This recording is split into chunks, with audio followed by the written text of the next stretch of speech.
Thanks for coming, everybody. I'm Mike Cassidy. I'm the storyteller at BloomReach, a company in a suburb of Los Altos, Mountain View. And I'm here this evening to talk to really some of the legends of Silicon Valley. I can't tell you how thrilled I am to be here with these guys. It would be like if you were, say, a Hollywood reporter and you're sitting down with Marlon Brando, Robert De Niro, Meryl Streep, and Angela Jolie, and you guys can decide who's who in that bunch. But you know, this evening we're having a program that's part of a bigger program, the Lure and Legends at the Los Altos History Museum. And so it seemed to me it would make sense to start by asking you guys how it was or why it was that you started your companies here in Silicon Valley, or if somehow the Valley chose you. Maybe you could talk a little bit about how that was and why your company started here. Well, when Nan and I were first married, I was a college math professor at John Carroll University in Cleveland. And I had a graduate student who unfortunately was not doing very well. And we had a faculty meeting and decided that he needed to be asked to leave school without finishing his degree. So I did it. It was not easy. And about a year later, he called me and wanted to come see me. And he came into my office, and a big smile on his face. He said, "Best thing you ever did, Mr. Geschke, is kick me out of here." Because I got a job selling computers for General Electric, and I made so much money this first year, I just had to come and thank you. And I've been trying to think of how I could really show you my gratitude. And it occurred to me, would you like to learn how to program a computer? Now, this was 1967. I said, sure. And he taught me to program in Fortran. And my wife, Nan, noticed that I was having a lot more fun working on that computer than I was a very esoteric thesis topic in mathematics. So I went into my advisor at Case and explained to him that I was thinking of changing fields. And he said, well, I got my PhD in math at CMU, but I understand they have an absolutely fantastic program in computer science. You ought to go talk to them. So I did. I managed to get accepted there. I was given a scholarship that was paid for by the government program called ARPA, the Advanced Research Projects Agency. And 4 years later, I had my PhD, and I began looking for a job, and Nan would come with me on those trips. And when we came to California and visited the Xerox Research Center in Palo Alto, we both said, this is the place. So I joined PARC. I spent 10 years there. After about 8 years, I hired the man who eventually became my partner, John Warnock. And together he and I had been doing a bunch of research there. We were frustrated by the fact that we couldn't seem to get that research into products in a timely way. And so we decided that we would start our own company and go out on our own. And that's how we decided to found Adobe Systems. And we started in Mountain View, moved to eventually to Palo Alto, and then to San Jose, where we are now. So a little long, but well, that's how I got here. But it's interesting how, you know, impatience seems to have played a role really in building the Valley, I think. How about you, Donna? Was there something in particular about this place that fed into your story? Well, my story starts in 1981 when I was in the Harvard Business School, and I was in a class about information processing, and in walked a young pair of guys, Bob Frankston and Dan Bricklin, with this thing called VisiCalc, and they showed it on an Apple II computer, you know, the 40-column display, uppercase only, you probably remember it, and the 2 little disk drives. And I'd been a banker before I went to business school, and I saw this VisiCalc thing, and I just thought, wow, that is the future of computing. I want to go work for them. And fortunately, I knew nothing about computers because I knew nothing about the difference between hardware and software. And I just saw that little Apple logo and decided that I wanted to go work for Apple. And it's a very long story, but I essentially pestered them until they finally gave me a job and came out here to work for Apple. So that's how I got here and have stayed ever since. Now, Mike, I know how you got here, but could you talk a little bit about you know, what it is about the Valley, maybe in that era that really got these companies going, or... I should mention I live in Baja Los Altos, which is also known as Sunnyvale. You know, I got a question. If we were to just plot the age distribution of this audience, there's one group that would be way off the median. That's you guys over there. Now, I got a question. Did you get confused? Were you on your way to the basketball game? Or is this a class assignment? Just volunteer? They came on their own. They love learning. Wow. Okay. All right. Then we'll have to have some content. Yeah, I was going to say, I hope we don't disappoint you. You may be better off in the gym, but anyway. As it happens, I have been involved in several startups. One of them was 3 people, 2 guys and a gal, in a rented room in Campbell. They had 1 card table and a case of Jolt Cola. And I was a founding shareholder of that outfit, and that became eBay. Was your investment the Jolt Cola, or? I'm sorry? Was your investment the Jolt Cola? Or? No, we would actually pool our money and go over to a Chinese restaurant and have a bowl of wonton soup. That's how broke we all were. Okay. I'm also currently the vice chairman of a brand new startup. Why here? Because this is the greatest new company incubator in the history of the world. The infrastructure is all here. It's been building since the 1930s, especially after World War II. We saw the rise of the first great wave of technology companies. Most of them were here. This is where the semiconductor revolution took place. This is where the personal computer revolution took place. This is currently where the social networking revolution is taking place. Up on Sand Hill Road is the most sophisticated investment system ever devised. And there's more talent here than anywhere else in the world. I just wrote a piece for the Wall Street Journal a couple months ago where I noted that where people are beginning to say, well, Silicon Valley is getting old, it's maturing. All of the recent research has found that Silicon Valley is actually accelerating away from all of the other technology enclaves in the world. So the story of this valley has just begun. And I think, like everybody here, we want to be part of that. Yeah. Well, let me ask about Ask. I've been waiting so long to say that. How was it that happened here? Down the road, I guess, right? Well, it was at both companies I've started have been sort of accidents. I was born in Chicago, and my parents moved to Southern California when I was 11. Luckily, they took me with them. And I grew up in Southern California, went to UCLA, and got a degree in math and chemistry. And then wanted to come up here to go to graduate school, and went to Stanford and got a degree in aeronautical engineering. And I loved Northern California. What's not to love about Northern California compared to Southern California? Unfortunately, my husband wanted to move back to Bell Labs in New Jersey, and so I said, okay, 3 years, I'll go back for 3 years, and then we'd come back to California before we have children. And so 3 years in the day, I say, okay, time to come back. And so I came back here, and actually, interestingly enough, I came back here and I was selling with General Electric. So I do agree, General Electric and selling was a good place to start in selling time-sharing systems. Once I got back here, I really wanted to start a family, and I knew that I definitely wanted to have children, but I also wanted to keep my mind occupied at least part-time, so I figured if I started a company, I could have something to do part-time where my children were sleeping.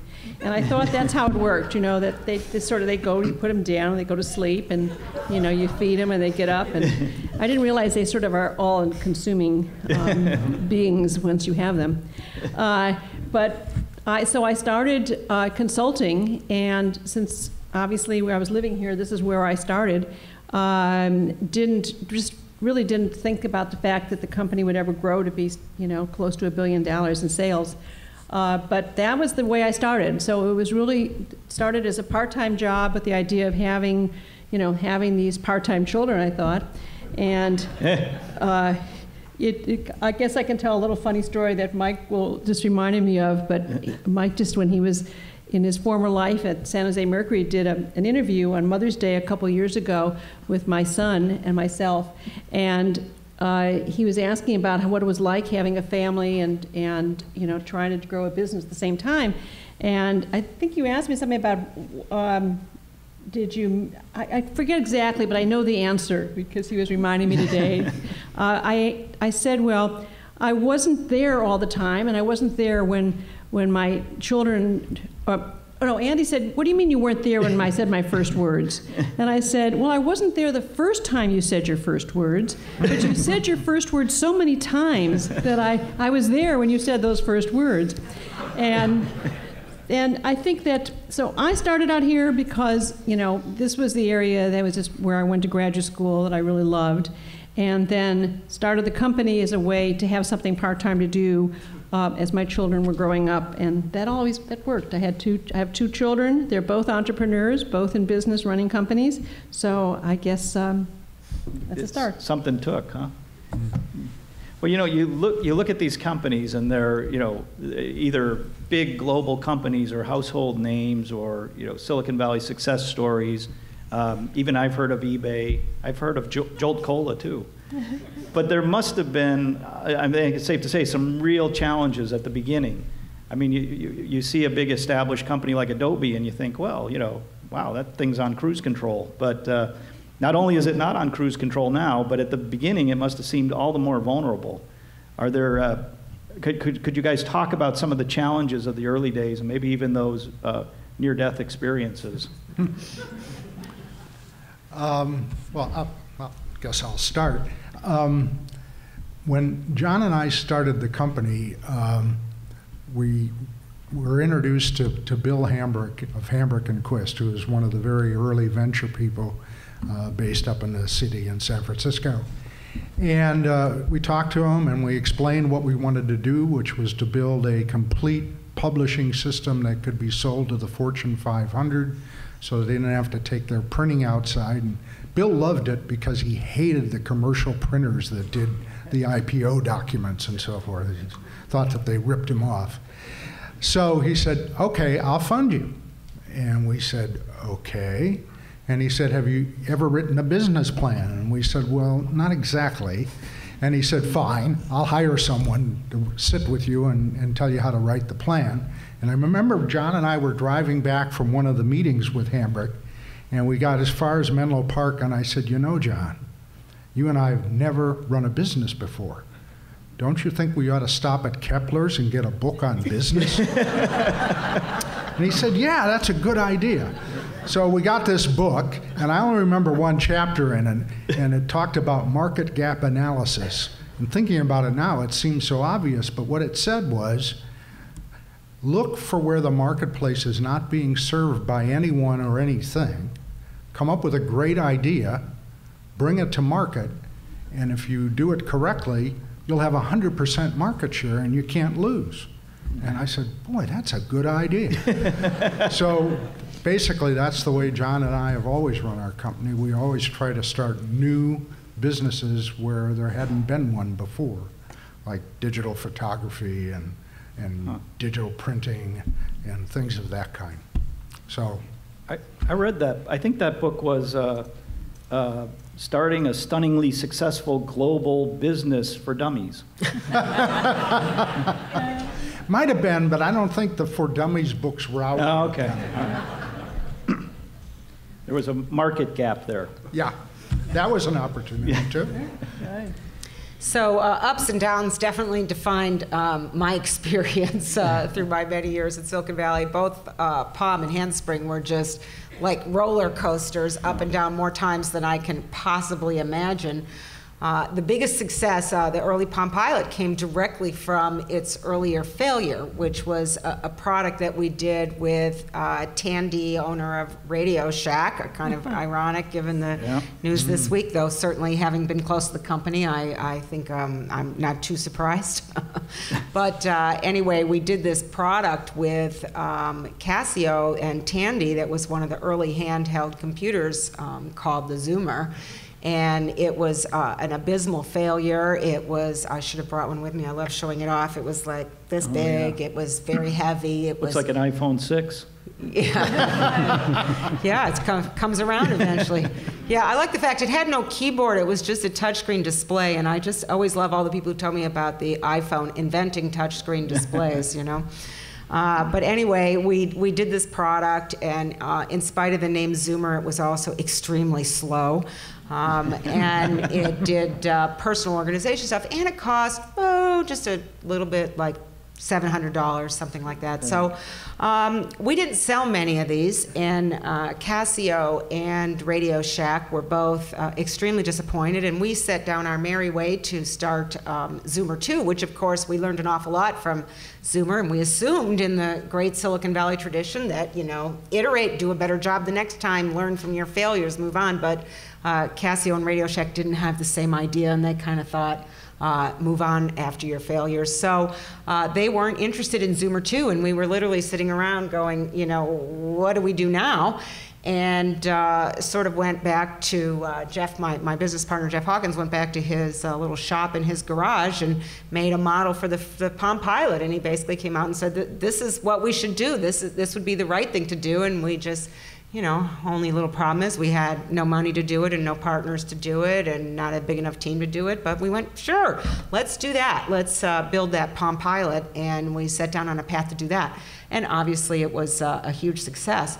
But it was definitely born out of the first failure. And after that were many other similar incidents. I won't go into all of them, but so many highs and so many lows. It's amazing. And really, in the end, you know, what I kind of learned from it was that the most important trait you could have is resilience, because no matter what you think is going to happen, it's going to be different than what you think. And the ability to just keep at it and getting back up on the horse again and trying again is a really important characteristic to have. Well, the Palm Pilot was the first piece of technology I honestly lusted after. I saved up for it. It was the first thing I'd saved up for since I was a little kid. And, thank you. I used it for years, actually, for we a long time. Appreciated customers like you very much. I still have it. I just don't use it right now. We just took one out yesterday, my husband and I, and we put the batteries in and turned it on. It fired right up. I was really kind of pleased, yeah. Excellent. So do you, Mike, do you have any stories from the wonton days of eBay? Or? Well, you know, we always celebrate the great success stories in Silicon Valley, and one of the reasons is because they're huge successes, but also because they're really quite rare. I mean, Regis McKenna said it very accurately, that we think that the world thinks that Silicon Valley is about success stories, but it's really about surviving failure. And about 95% of all the startups in this town die. I've been involved, despite being a lifelong journalist, just through contact, I've been involved with about a dozen startups over the last 25 years. 2 went public, 1 got acquired, and the rest of them died, burying varying amounts of private angel and venture capital money. That's the real story of this town. What works around here is that people remain perpetually optimistic. They take huge risks. They start companies. Most of them die, but a handful make it through the process. And when they do, they change the world. Yeah, I think I find it sort of interesting that someone like Nolan Bushnell kept having things fail on him, but every time he went out to get the next funding, he got more money. Yeah. And I think it's because they figured, you know, he won't make that mistake again. Yeah, well, and there's good failures and there's bad successes. Right. So people that you can build a great company, have the right product, identify the right market, and then some company comes in over the horizon and takes you out. That's a good failure. You did everything right. A bad success, and there's a lot of those around, they're all driving Ferraris now in 280, are people that just happen to get lucky. And they think they're geniuses. They're, you know, some of their investors think they're geniuses, but typically the VCs know the truth. Yeah, yeah, they do. Now, and of course, they always speak the truth, right? Yes. So, and Sandy, I know you talked about, you know, some of the challenges with juggling things, but what other sort of challenges did you run into early on with Ask? Well, I had the big advantage of not having any money when I started the company. I started with $2,000 in the second bedroom of my apartment, and you already know my goal was to have a child. So I've never had to say I was sorry to anybody for all the mistakes I made along the way, because they were sort of hidden. And then when we went public, all of a sudden I was the overnight success, and everybody forgot all those years that I was making 2 cents an hour. But the way I started Kenandy is my second company that I'm now the chairman of. But the way I started to ask was that a customer, I was looking for something to do, I was looking for something to do part-time, and there was a company called Halcyon, and they were a startup, and they said, you know, we know what we have in inventory, we know how we build our product, isn't there some way you can tell us what to buy, you know, and when to buy it, so we don't have to get all this inventory in ahead of time when some of these parts we don't need for months in order to put in our product? And I said, yeah, I think I can figure out a program for that. And so I went and at that time used the GE time-sharing system because I couldn't afford a computer, and developed a software that would handle inventory and purchasing and would handle what I later learned had a name to it called MRP, where it would plan the materials you needed to make and when to buy them. And I wrote a program and charged this company, I think, $1,500 for the whole program. And I thought I was on my merry way. And then I said, okay, well, let me go to another company. So I went to another company, and they said, you know, we really have this problem. We know what we have in inventory. We know what we have in purchasing. And can't you figure out a program that'll tell us what to buy when? And I said, well, anyway, we actually did this for Halcyon. Maybe I can make some modifications for you. And they said, oh, no, we're totally different than that company down the block. So I said, oh, well, tell me how different you are. Tell me all about it. And I listened carefully, and I realized they were much more similar than they were different. So I took the software from the first company, added the features that I needed for the second company, and of course charged them as if I had started from the beginning because they thought they were so different. So clearly they expected to be charged. And then I went to the next company, and that's sort of how Ask got built. And we started with $2,000, never had any venture capital money. At that point, there was very little venture capital out there. Sand Hill Road was not quite as developed as it is today. And software wasn't quite the name, it was more hardware. And if I went into somebody and said I was doing software, they thought I was doing women's underwear. So it really wasn't the same type of cachet as today. And that's how it got built. We'd make some money from one customer, we'd use that money to hire a next person and build a little more onto the product and keep going. Can I add something on venture Sure. capital that just Sandy's reminded me of is, you know, I explained how we came up with this idea for the Palm Pilot, and then we went around to all those venture capitalists in Silicon Valley, and we were totally unsuccessful in getting funding for this product. People had really gotten to the point of saying the future is software, it's not hardware. That was the last generation. They saw failures like the Zoomer and the Newton. They were just, you know, we're not doing that anymore. We're doing software. And essentially this business that ended up becoming a billion-dollar business, and now today, of course, you know, is it turned into this amazing smartphone $100 billion business. Nobody would finance that business in Silicon Valley. Well, you know, Chuck was talking about the market gap and that sort of thing, and you're talking about, well, we saw the Newton, we saw this, forget it. And I think sometimes you could argue that there is something of a herd mentality when you look at, you know, oh, now it's social media, now it's this, now it's... How does a company break out of that? How do you get around that sort of thing? Well, you know, it's interesting. I mentioned that Bill Hamburg gave us some support by having someone help us write a business plan. And so we wrote this business plan, and after we had opened our doors, or about a month later, one of my professors from Carnegie Mellon, who had since left the university and was running R&D for digital equipment, Gordon Bell, came by to see what we were doing. And we showed it to him, and he says, wow, that's interesting. He said, but you know, I don't need any computers, because we were going to build a computer. And he said, because I'm digital equipment. And I've got a deal with Ricoh in Japan. I don't need a printer, but all the people I have trying to figure out how to get the computer to talk to the printer are failing abysmally. You seem to have a handle on that. Why don't you sell us that software? And we said, well, you know, Gordon, we have this business plan. It raised $2.5 million. We got to do that. He said, well, if you change your mind, call me. And about a month later, a friend of ours brought Steve Jobs over. And Steve came and he looked at what we were doing, and he said, well, you know, I don't need a computer because I got this Macintosh, and he had shown it to us. And he said, I got a deal with Canon for the laser printer, But the development team I have trying to figure out how to marry the two together is getting nowhere. Why don't you just sell us that software? And we said, in fact, the first thing he said is, why don't you just sell me your company and come work for me? And we said, no, Steve, we want to build a business. And he said, okay, I can understand that. He said, well, then just sell me the software. And we said, well, Steve, we have this business plan. And he said, I think you're nuts. So we went and talked to the chairman that Bill had put in charge of our company, and we explained what was happening. And he said, well, those guys are right. You guys are nuts. The customers are telling you what your business needs to be. Get on with it. So I called up Steve, and I said, okay, Steve, I think we're ready to do a deal. He says, well, what do you want for the company? I said, Steve, the company's not for sale. And so we did a deal, and by the end of our first year, this had never happens in Silicon Valley, we turned a profit. Yeah. And that's just unbelievable. But it was because of the deal we did with Apple, and we built the laser writer.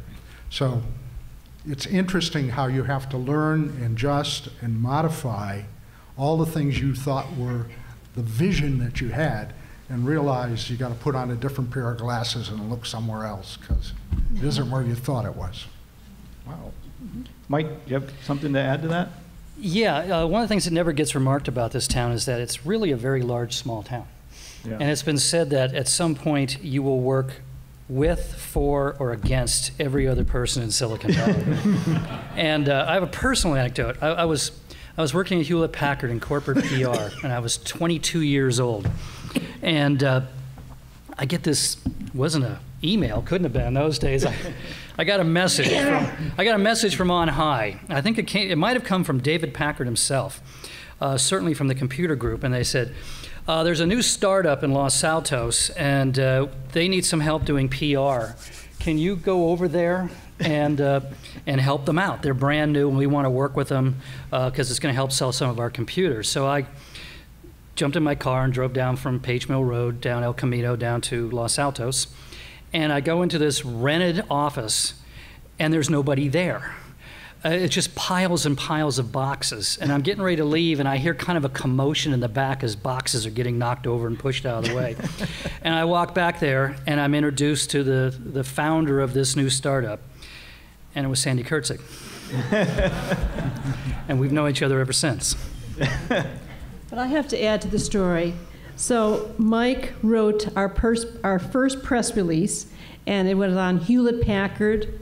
Nice logo. I was really excited. Of course, I didn't know anything about how to do a press release. And we sent it out with a picture and everything. Hughes Aircraft was our first major installation that had any name recognition. And sent the press release out, and we got almost no pickup on it. So I took the same exact press release that Mike had written and sent it out again, changed the logo, put our logo on it. That wasn't the important part. Sent it out again. No one picked it up. Exact same press release. About a week later, I did it again. I sent out the same press release. I went and got a list of all the magazines, sent out the same press release again. The third time, we got so much pickup, it was amazing. And I think what happened is that this press, you know, the first time they saw the name Ask, they had no idea who that was. The second time they saw it, they said, gee, I think I've seen that before. The third time, they decided this must be a really important company because look at all the press that's coming out of this company. I like to think it was my deathless prose. I'm sure it was. Now, does anyone have a copy of that press release somewhere? Oh, I think I do, yeah, actually. Do you really? There you go. I bet you I do. You wouldn't have it with you, would you? No, I wouldn't, okay. but I think I did that. I did that scrapbook before I did my kids' baby books. I want to pick up on Mike's point about it's a small town. Maybe for the younger people who are here, as another lesson learned is that I found that's very true, that people turn up in all sorts of places along the way. I've known each of these guys in different capacities along the way through my career. But my favorite story along these lines is, you know, I met this guy, Jeff Hawkins, at Palm, and I really wanted to be a CEO in Silicon Valley, and I met him, and he was looking for a CEO. He didn't want to run his company. He wanted to be the product guy.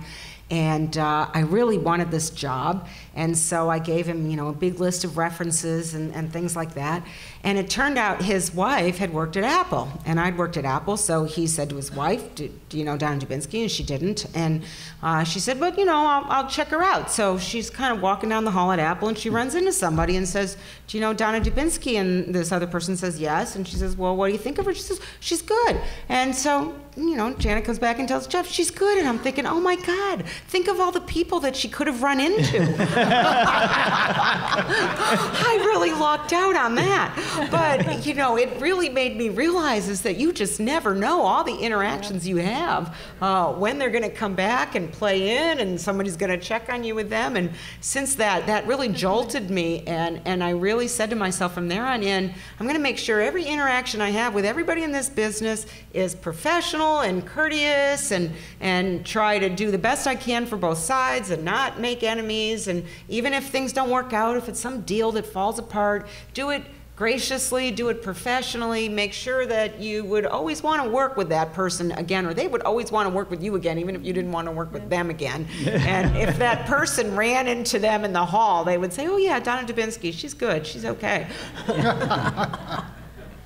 That actually is great advice. And that, along with a couple of things people have said, has gotten me thinking about, you know, every so often this conversation or point surfaces about Silicon Valley in a way making itself obsolete, you know, because you can work from anywhere and because you can manufacture across the world and distribute here, and you know, with all the tools we have, that there's not really a need for technology and technology firms to be concentrated in one geographic area, and that certainly that will dissipate.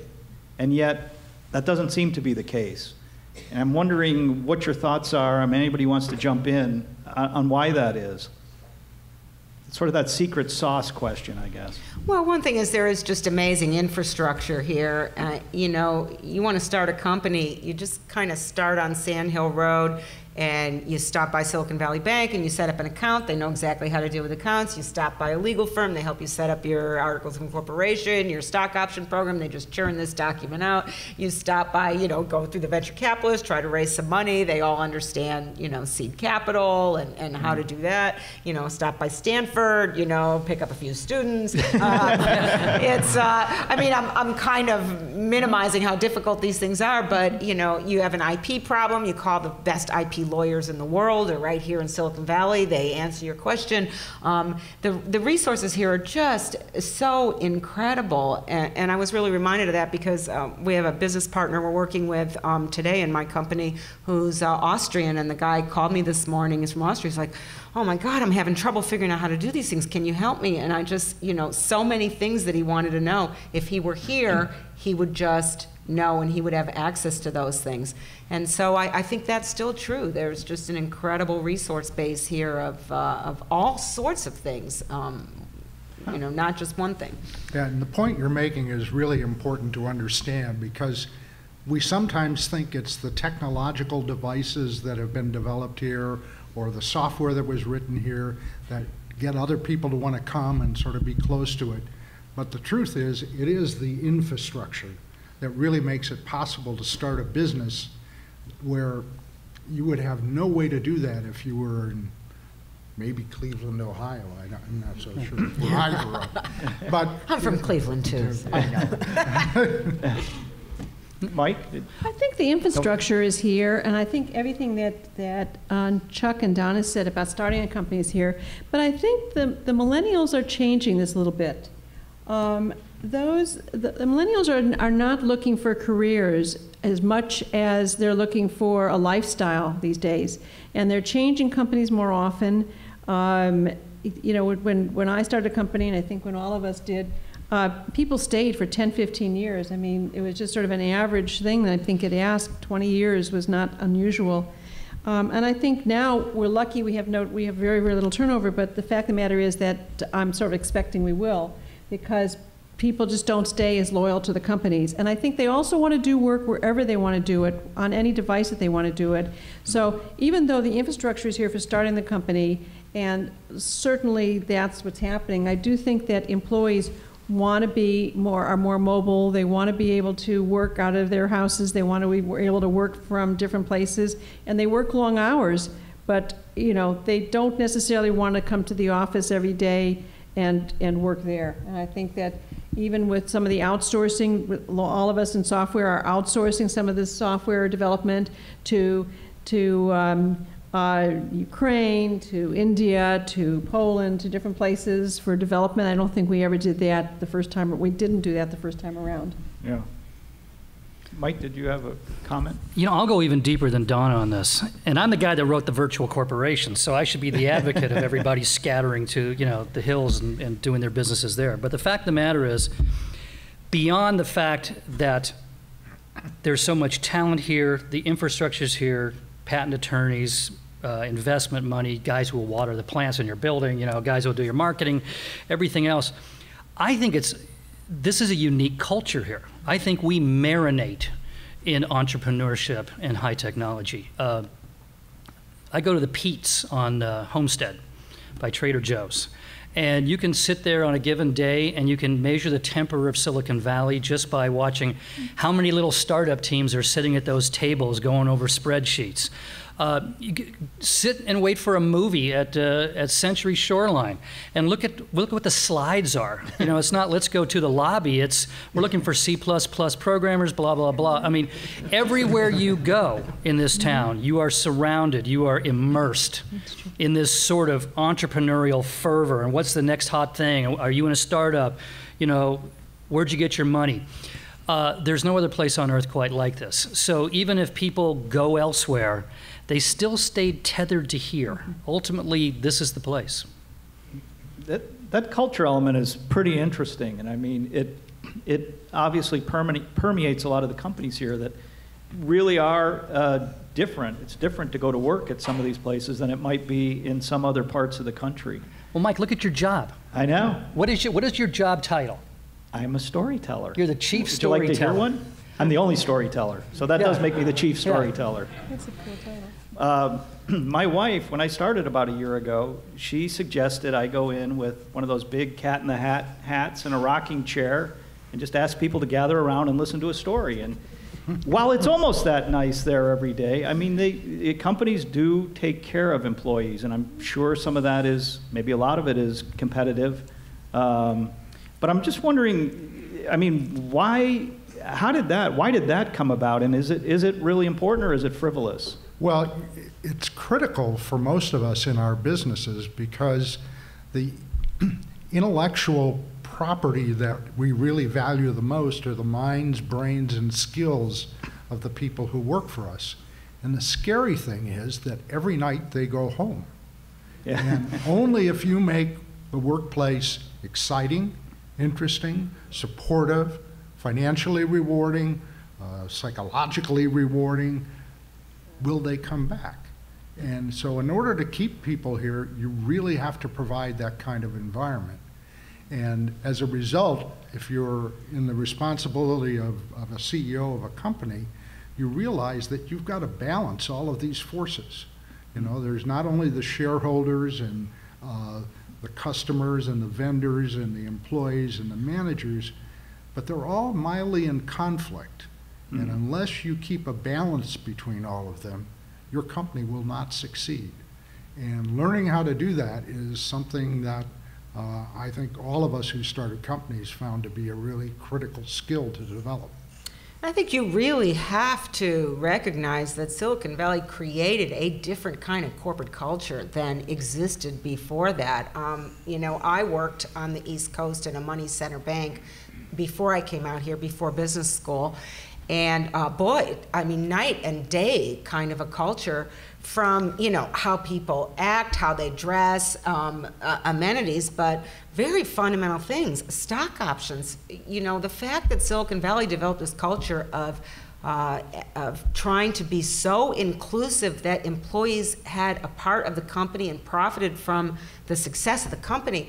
That may seem like a given today. That was not a given at the time. The vast majority of companies did not do any such thing. That was really very much, maybe it wasn't totally created here, but it certainly was perpetuated here and made a substantial change. I mean, think about the prior generation of labor relations about, you know, unions and strikes and antagonism, and that was kind of the history of labor relations, as opposed to, hey, we're all on the same team, we're pulling together to create something amazing, and we're all going to be rewarded if we're successful at that. Totally different kind of a strategy. So I think one has to be careful to not focus, when you think about culture, not just focus on, you know, the free food and the massages and that sort of stuff.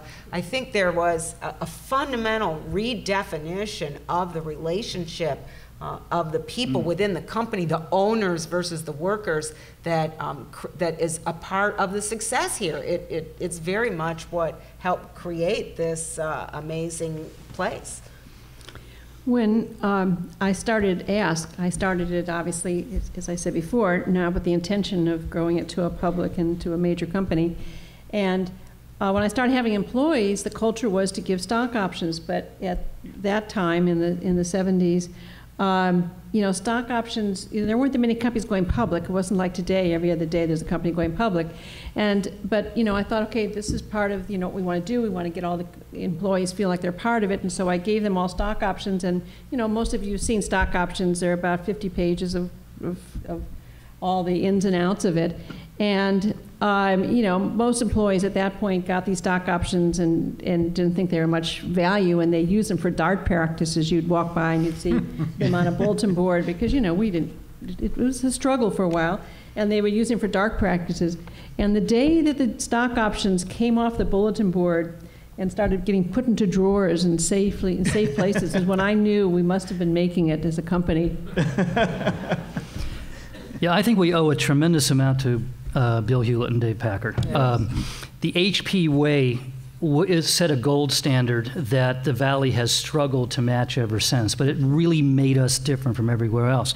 I mean, you think about it, in the 1950s, HP was already doing flexi time, stock options, employee profit sharing, flexi time. I mean, these guys were extraordinary social innovators, and they changed the world in the process. But at the heart of the HP Way, which often gets forgotten, is that it was all about trust. That Hewlett and Packard trusted their employees to make their own decisions, which was a gigantic break from the old vertical, stratified East Coast way of doing business. Command and control. And we thought it would be simple. I really think people following Bill and Dave thought, well, we can do that too. And it turns out to be a lot tougher than it looks. And very few companies have pulled it off, but it's always sitting there kind of as a backdrop, reminding us of what a great company is supposed to be. Yeah, you know, it's interesting because John and I did spend a lot of time reading up on what Bill and Dave had done. And one of the things that became obvious to me is that to be successful in building your company, you can't hire managers, you have to hire leaders. You have to hire people who have a passion for what they want to do, and they get other people to find them. And I tell people who are in that position, always hire people who are smarter than you are. Because in the long run, they'll do your job better than you do, and guess what? You'll get promoted. And you'll get more responsibility. And that was not the kind of attitude that I had heard about back on the East Coast and a lot of the older organizations. And I think, in fact, Bill and Dave did that instinctively as well. And we did not write up a manual of behavior. We said it's real simple. If you're dealing with a customer, a vendor, anyone in the community, you just treat that individual the way you would want to be treated. And that's the Adobe way. And as a result, I think the people learn to like to do business with you because they feel like they're being respected by the company. Amazing. That advice about always hiring someone who's smarter than you are, I'm really encouraged by that because it gives me this gigantic hiring pool. It's a much bigger pool than the alternative, yes. I shouldn't have any trouble. That's the problem a company started at Stanford, because Stanford grads don't think anybody's smarter than they are. You know, that's like the famous Steve Jobs Bozo Explosion thing. Steve Jobs always said, you know, A players hire A players, B players hire C players.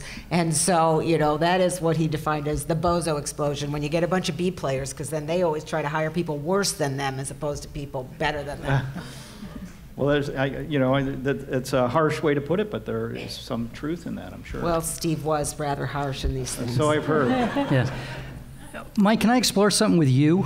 Okay. Your job. You know, you kind of joke about your job, but I think it's actually emblematic of where this valley goes from here. And that is, I read an article in the Oxford University magazine. It was entitled "The Death of the Humanities." And it sort of set me off, so I gave a speech over there that turned into a Wall Street Journal piece. And basically, what I argued was that the turn rate, the development rate of companies in Silicon Valley is so fast now, and our infrastructure is so complete and so efficient, that if you can have a new idea, it can get instantiated as a company almost overnight. So the competition is no longer as much marketing or manufacturing, even R&D. It comes down to storytelling. If you can tell a story that people will invest themselves into, you can build a company, and you can build it fast. And so, ironically, just as they're announcing the death of the humanities, the humanities and storytelling become very, very important in this town. I think that's the future. A great idea becomes real like that now. So you have to tell the story right. Well, I certainly like to think so, but I've always been fairly idealistic, and I think this notion of storytelling, it certainly is a smart marketing maneuver, but I also think it goes to some of what Chuck was talking about, which is I do think it helps establish a relationship with the community, certainly with your customers, and certainly with people who you'd like to have as customers. So I think when you talk about the death of the humanities, I think maybe there's a blind spot in recognizing where the humanities are now. You know, we see newspapers, for instance, struggling, but I don't think journalism is dying. Just things are taking a new shape. And so obviously, of course, I agree wholeheartedly that it's really a big field. Cisco's got a gigantic newsroom where they write, I think a lot of people are freelancing for them, but they write all sorts of news stories that don't directly have to do with Cisco. They often have to do with things that Cisco's interested in. But it's a huge field and a pretty exciting one. Well, it's interesting you're talking about the humanities, and this is just a small story on myself. I think I am probably the only person on this stage who majored in Latin as an undergraduate. I think you can be pretty sure of that. Pretty sure of that, yeah. right? Got me. And I found it was so important as I learned to program that I had that background. My mother always wanted me to take Latin, and never quite got me to do it. And she thought I would be a priest, and neither of those things worked out. Exactly. Well, I don't necessarily want to put you all on the couch, but listening to some of these stories, you wonder about, you could really, you're all very smart, you could just go get a job. I mean, why did you have to start a company? But more seriously, I mean, how did you think about the risk of doing that? Rather than just, working at Park or Apple or wherever, why start a company, and how do you psychologically tell yourself, this is not going to be the end of the world? Well, let me start. It's what motivates an engineer or computer scientist is that an engineer really wants to build something that millions of people will use and value. And that's what drives them. Money doesn't really drive them. It's building something that will sort of, quote, change the world, that will cause millions of people to decide to do something a different way. And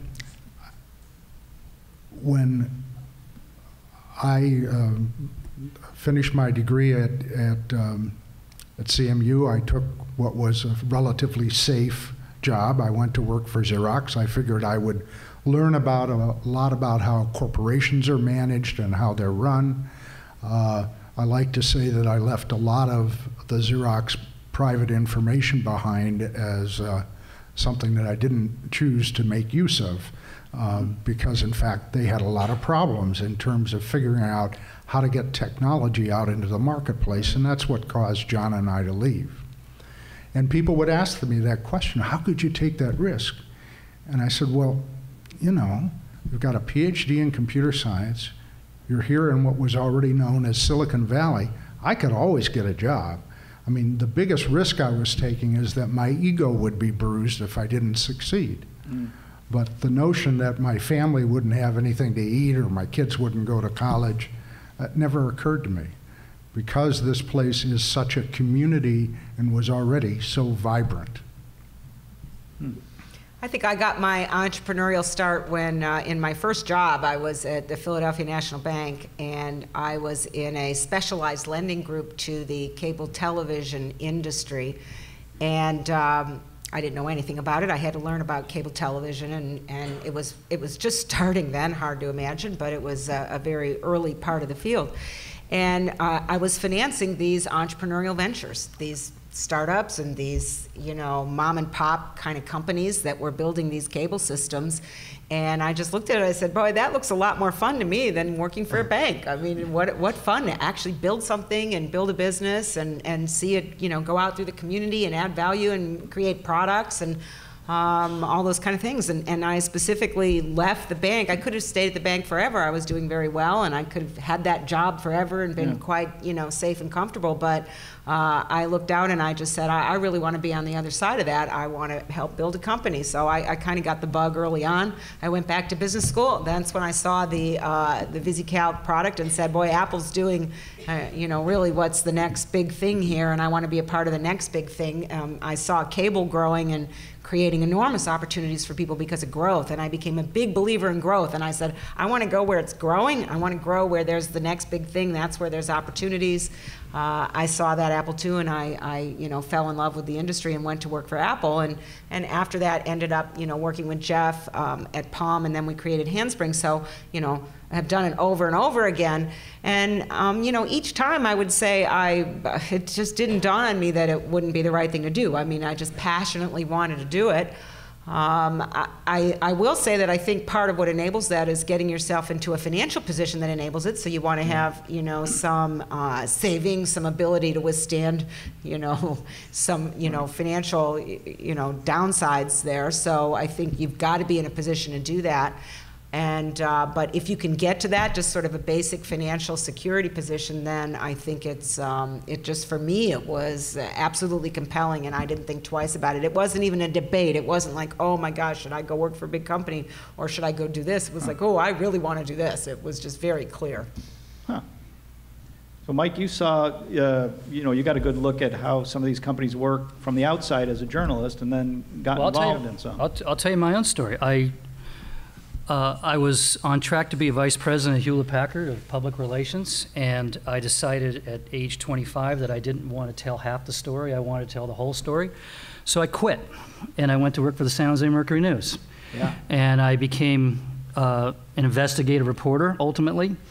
My boss was a nice guy, but I couldn't bear going in at 9 o'clock in the morning after working most of the night and seeing him check his watch to see what time I'd arrived. Yeah. So I quit. And at this point, I was 27 years old, and I have not, except for 3 years running Forbes ASAP magazine, I have not worked for anybody since. So that's what, 30-something years. I just wanted to be, I wanted to control my own destiny. Yeah. I think all entrepreneurs want to control their own lives. And people think, well, you're taking on enormous risk. But my attitude, and I suspect everybody else here, is it seems a whole lot riskier to work for other people. Yeah. You know, all the people that couldn't understand why I went freelance all got laid off like 4 or 5 times in the subsequent 10 years. Right. I never got laid off. I was broke a lot. I slept on a buddy's couch, but I was never, ever out of work. Huh. But it's not for everyone, I would say. Oh no, oh no. You have to, it's a certain personality trait. You know, you're gonna control your life. Yeah. Yeah, my story is sort of similar to Mike's. I was working for GE, time sharing, and I did very well in sales, and I came back at the end of a month and had just closed the biggest deal that the office had ever seen. And instead of being celebrated, my boss came in and said, you know, you have the wrong numbers in your expense account. They're on this column instead of that column. At first I was sort of in disbelief, and then I said, you know, that's ridiculous. I need to control my own destiny. And so that was, I think the next day I resigned. I said, you know, take your expense report and you know, do whatever you need to do with it. That's great. I left, and from that point on I said, you know, I want to be able to control my own destiny. And I think, you know, there's a lot of talk about women, about sitting at the table and how to go up the corporate road. But you know, my feeling is that instead of sitting at the table, I was just going to buy the table, and then I can sit at it, you know, whenever I want to. But I think it really is a lot about controlling your own destiny and not having to be, you know, beholden to anybody else. That makes a lot of sense. So I think we'll sort of close this part of the session before we get to some questions from the audience with maybe a question looking forward a little bit. I'm just curious as to how you see, we're in kind of a frothy time here in the Valley. There are these cycles. What do you see as the long-term prospects for the Valley, and how are things changing? I know you've written about this, Mike, and I'm sure the rest of you have thought about it and maybe written about it too. But where are we going? Sure. I think we're in a semi-bubble right now. I think that the social networking world has matured. We're also getting some weird indicators. I mean, Apple's numbers are mind-boggling. My suspicion is that the bubble is going to start deflating in the second half of this year. The hope is that we're shifting from software to hardware. We're shifting from 20 years of code as a supreme thing of the zeitgeist, and it's San Francisco, and it's, you know, it's young people, and it's urban and all that. We're shifting it seems, towards hardware, because the post-millennials are into robotics and drones and all that. We need new platforms. So the next 20 years, I think the Valley shifts down here. Will that take off fast enough to make up for the collapse of the social networking bubble? Probably not. I think early 2016 is going to be pretty rough. I think we'll come back stronger than ever. I think the center of Silicon Valley moves down from San Francisco down to basically here.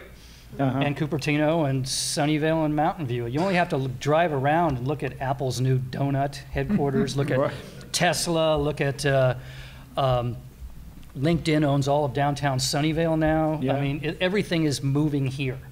So the Valley, it becomes like the 50s. It's much more family, suburban, hardware, mechanical engineers, building stuff. And I think the Valley continues to grow. It's going to hop the hills over to Livermore and head towards Tracy. And it's going to keep filling south towards Gilroy. Any other thoughts? Well, I think as opposed to being in the consumer software side, I'm in the business software side, the enterprise software side, and I think that the world is changing dramatically in the business software area. I mean, every single piece of software that's out there has to be rewritten. The last time you've had this kind of shift was when we went from mainframes to mini computers. And I contend that mini computers to now is just, and to PCs and to client server computers, is just making the computer smaller and more powerful. And the first time there's been a total dramatic change and transformation is to cloud computing and to the Internet of Things, which is the next big era. And every single piece of software has to be rewritten. So I think software is still going to be very, very powerful going forward, and that there's even more play in the software area now than ever before. Yeah, I agree with you, Sandy, about that. Obviously, I'm a software guy too, so you wouldn't be surprised. But over the last 4 years, we completely transformed the way our company delivers our product to our customers. And now it's all cloud-based.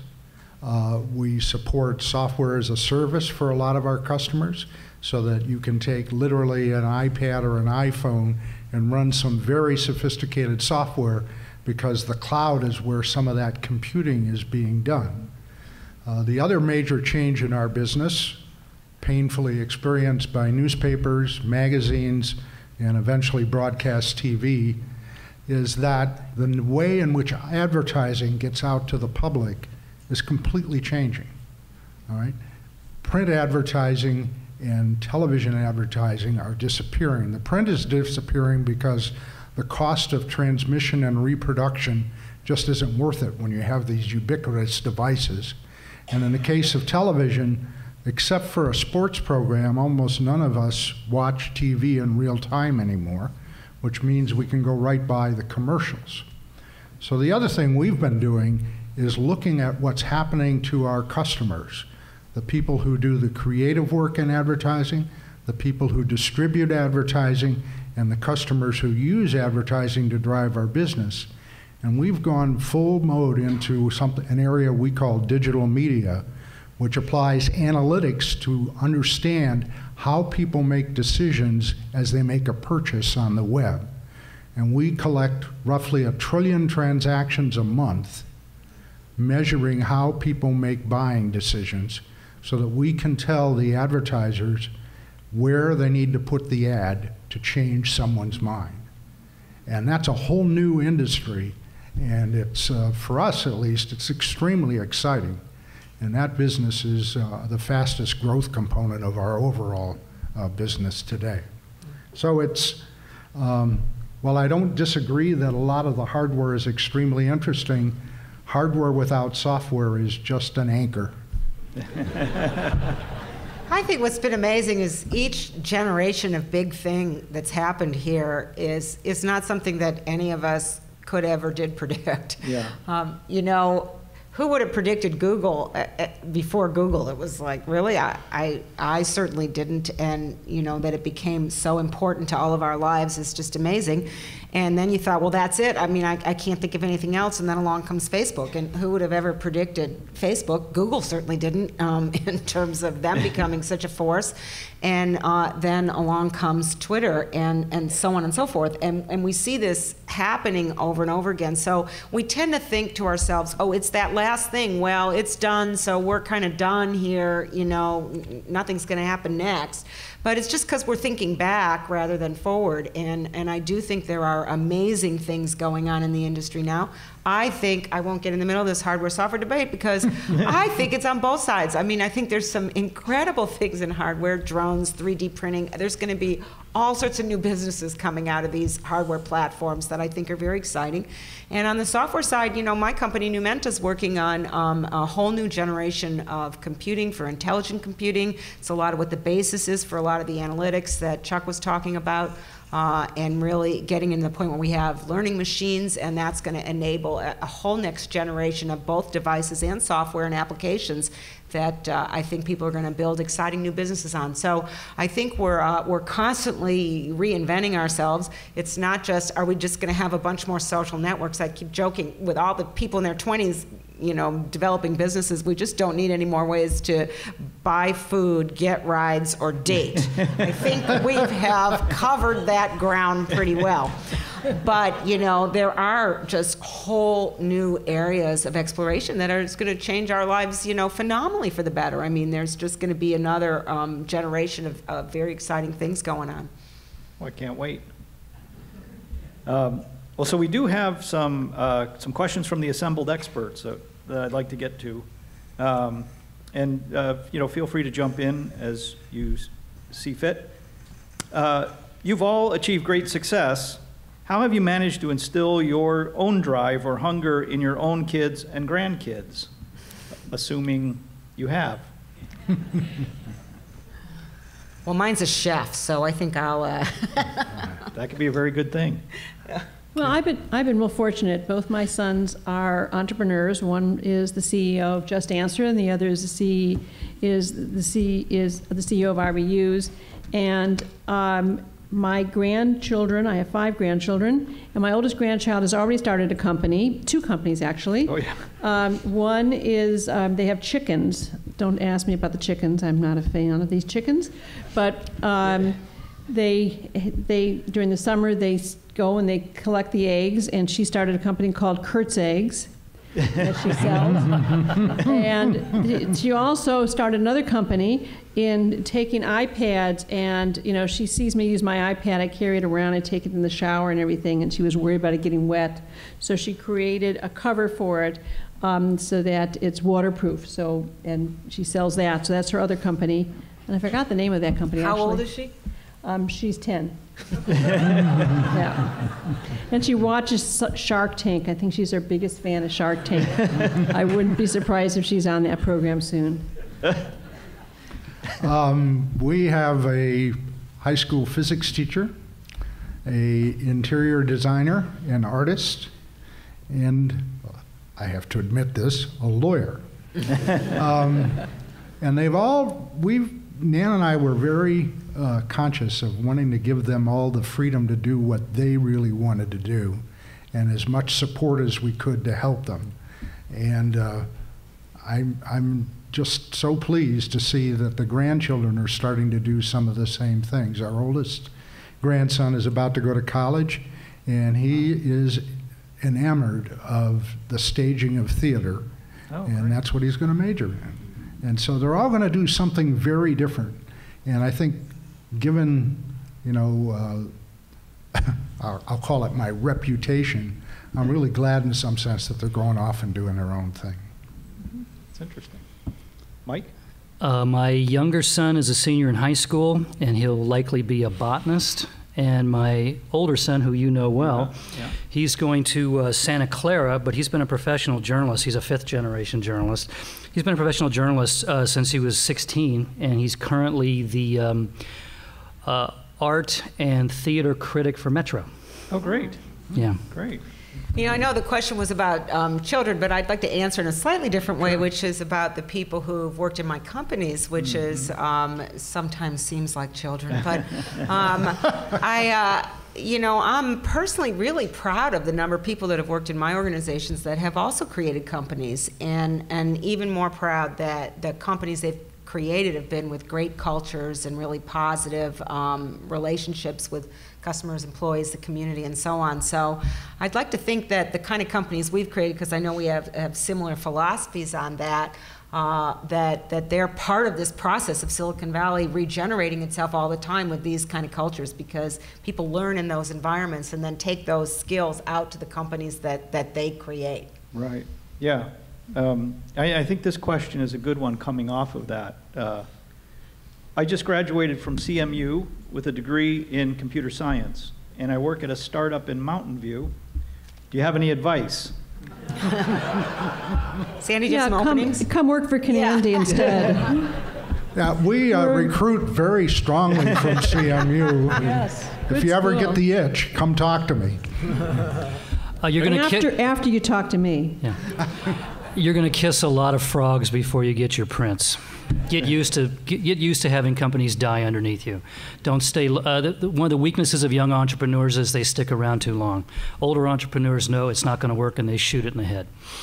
But there we go. We're handing out I'd jobs. say, look a lot at the team you're working with. You want to enjoy the people you're working with. I mean, you want to believe in the product. You want to believe in the market that's being gone after. But all of us have been a part of things that have changed. Chuck's told a great story about how they changed directions as they got feedback from customers. Whatever the product market answer is today that you're working on, that's going to change. But so the most important thing is, are the people right? Are they smart? Are they flexible? Are they listening? Do they treat you well? Do they understand what's going on? They'll have the best chance of success. And if you're in an environment that is not a good, positive environment, well, get out. That's really important. Don't stay in a place that's not a good place. Mike mentioned the attribute that Bill and Dave always emphasize, and that was trust. And if you don't trust the people you're working with, get out of there. Yeah. I'm going to combine a couple of questions here. How has the Valley changed, if at all, in the way women are viewed by VCs, press, investors, customers from then to now? And someone was also wondering about pitching to VC. It was actually directed at Donna. Can you comment on your experience of pitching to VCs as a woman CEO? Well, I've never pitched to VCs as a man CEO, so I don't have a good frame of reference to compare it. I say that somewhat in jest, but I really, I don't know that I ever felt there was any difference. I felt people have looked at my companies through the years and wanted to understand what the company was doing, who's the team, what's the financial model, all the kind of questions that you would expect, and those aren't gender related. So I know that there is a general sentiment and certainly some data that backs up women are not funded as often as men, but I'm not sure how many teams have women on them that are presenting and are bringing these ideas or not. So that's not clear to me. But in my own experience, I wouldn't say that was an issue. We had plenty of issues and plenty of problems getting money, but I don't think it was related to my gender or anything about that. It was really about the product and the time in the market and what was going on in the environment. So I didn't really see a difference in that. I don't know if Sandy's experience is different than mine or not. Well, I think there's two parts to that question. First of all is the VC part. On my first company, I had no venture capital. I didn't ask for any venture capital. I started with $2,000 and built the company from there. And so I owned a lot of the company when we went public. The second time around with Kenandy that I started about 3.5, 4 years ago, I was going to finance it myself, and Larry Sonsini, who's sort of the very, very well-known law firm with Wilson, Sonsini, Goodrich, and Rosati on the peninsula, and one of my best friends, and was on my board at Ask, and now my board at Kenandy, said, well, it's different nowadays. You have to have a lot of money, so you should go, get some VC funding. And I said, I really don't, I'd rather not have any VCs. And he said, well, just go talk to 2 or 3 and then make a decision. And so I did something unusual. I walked in the front door of Kleiner Perkins, and I know you all have heard the story. You don't walk into a VC without any, forewarning and introduction. And I figured, well, this would be very easy since I really didn't want any VC money. I'll walk in the front door. That'll be the first mistake I make. And of course, the receptionist won't know who I am because she's 25 years old, and that will be that easy. And so I said, well, I'd like to talk to John Doerr, who is the principal at Kleiner Perkins, or Ray Lane, who was the other principal at the time. And she promptly told me, well, John Doerr's not here today. It turned out it was his birthday. And I said, well, what up, Ray Lane? And she said, well, he's busy. So I said, well, Kate, look, I'm here. How about putting a note and seeing if he'll see me? I didn't know him, actually. And there are advantages to having been successful the first time. Yeah. And so, of course, Ray saw me and let the other people wait that were in the lobby and understood exactly what I was doing because he had been the president of Oracle. And they immediately funded me. So that was the end of my VC experiences the first time on Kenandy. And then when we raised money the second time for the Series B, we had people just send term sheets over the email without my even meeting them first.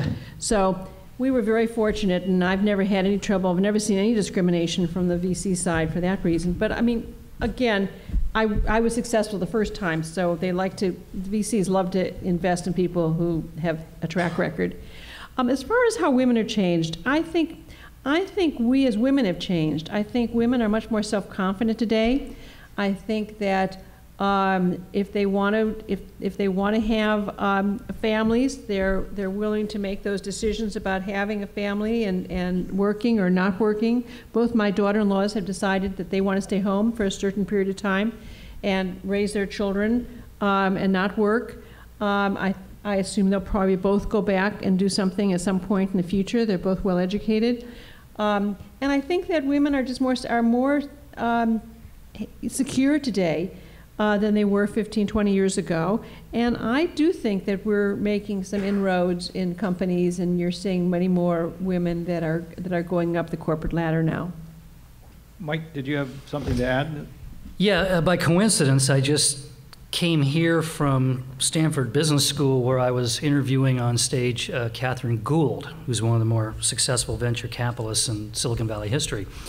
And I asked her pretty much the same question, her suggestions for young women, and she argued for the value of obliviousness, which was to use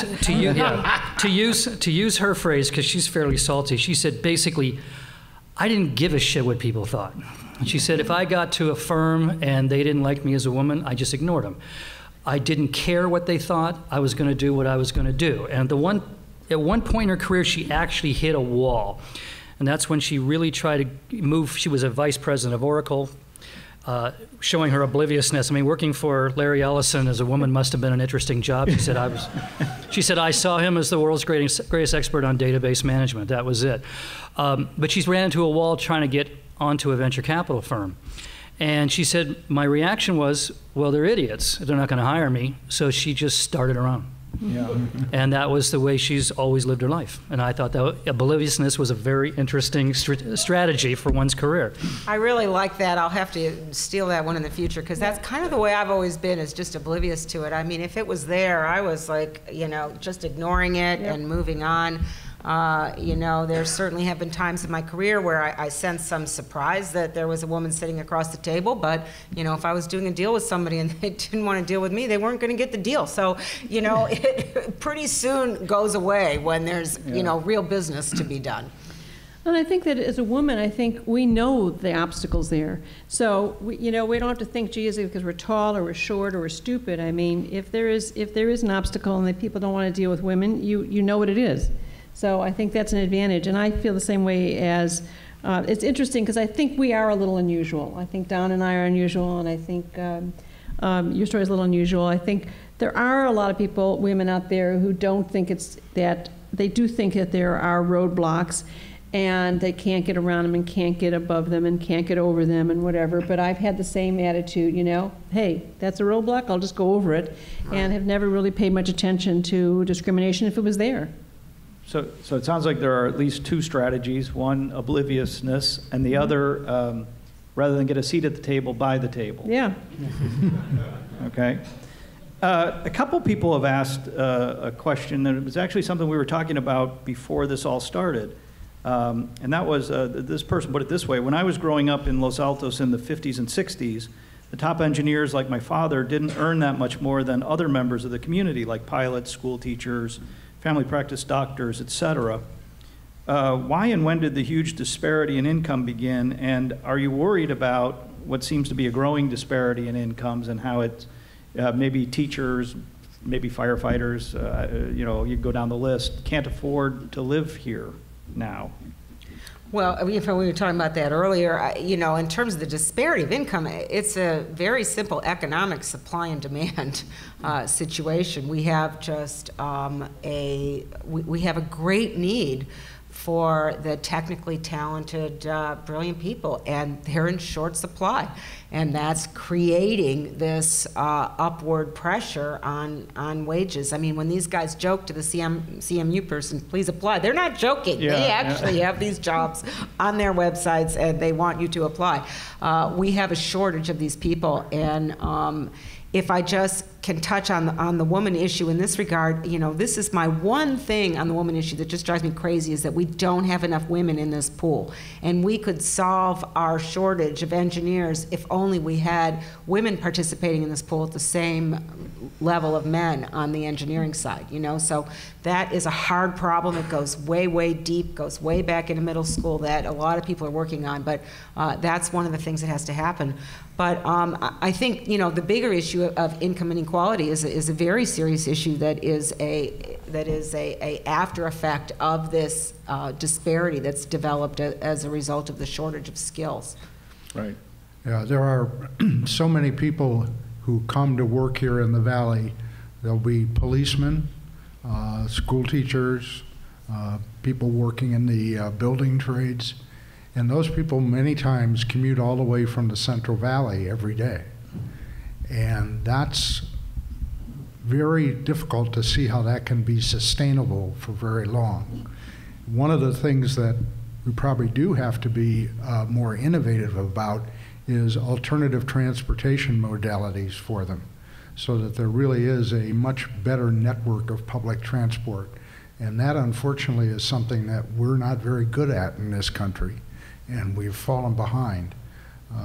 When I would travel to Japan, it was a 1-hour flight to Osaka from Tokyo, but it was only a 3-hour train ride, and you didn't have to go to the airport. Yeah. So you just take the train. And you know, we as a country have not been good about infrastructure, and we're falling behind very quickly now. Mm-hmm. And by the way, we do not have the world's fastest internet in this country easily accessible compared to most of the countries in Asia and even Europe. But you know, even the technology industry in Silicon Valley used to be fairer. And one of the reasons is the federal government, in backlash to the dot-com bubble with Sarbanes-Oxley and options expensing. When Apple went public in 1984, there were secretaries there who made millions of dollars because they had got there early and they had gotten their stock options and they had stuck with it and they were amply rewarded. Those options aren't being given out as freely now because of the new accounting rules. So as a result, the rich get richer, but this sort of meritocracy that was much more in effect 20 years ago is not around anymore. Right, I'm very much in favor of continuing stock options, but the various rating agencies and other people just are death on a company that does that, and so we end up giving out restricted shares, which means fewer people get them, and it's just, it isn't the philosophy that built this valley and made it strong. Mm-hmm. And the people writing those laws never have understood how Silicon Valley really works. Yeah. So maybe, Mike, you could run for political office? No. But there's going to be a Wall Street Journal piece on it within the next 2 months, I guarantee it. Yeah. Good. Well, on the frightening note of Mike running for office, maybe we should draw to a close. I think one of the organizers from the museum, is it Nan? Were you going to? Yeah, great.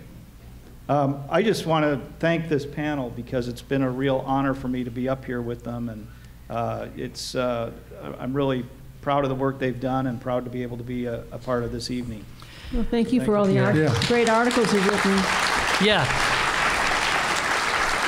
And I think Mike Cassidy has always been my favorite reporter at the Mercury. Sorry.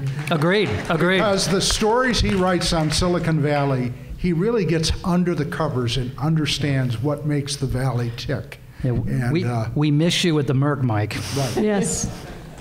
I have to echo that too, because Mike came to our press day and wrote a wonderful article about the Lurin Legends exhibit that's running at the Los Altos History Museum now. And I urge you all to come see it. It is going to be running for another 2 months, and it's well worth your time. A lot of research went into it, and the information is presented in a way that is easily digested.